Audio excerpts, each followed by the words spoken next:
Hi folks, today we're just going to take a look at one of our lesser known products. This is a sandblasting kit. It's actually water fed, so basically it eliminates dust, and it's great where you're going to work into small confined areas where you don't really want to create a lot of cross-contamination in a building or wherever.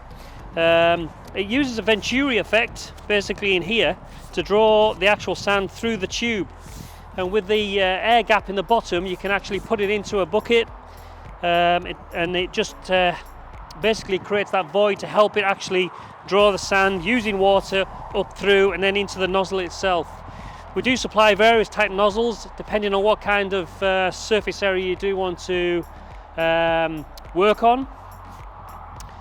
Basically, we'll give you a little demonstration now once we get the kit set up and just sort of show you how effective it is. Okay, so when we're using this kind of piece of equipment, we've got to use the PPE. So I've got the gloves on and I've got the helmet. It just protects your eyes, stops any sand getting into your eyes.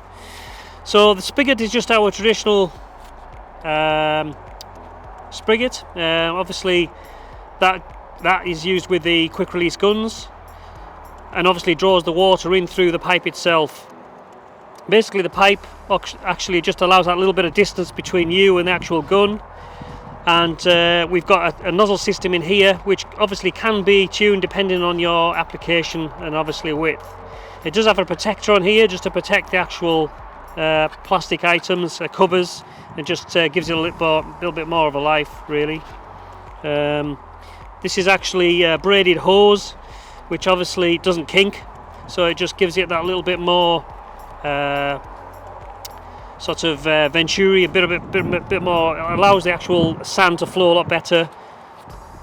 And one of the things you've got to watch is just you don't get this, you've got to get this nicely into your bucket, and obviously the loop at the bottom just allows that air gap and just stops it getting clogged up.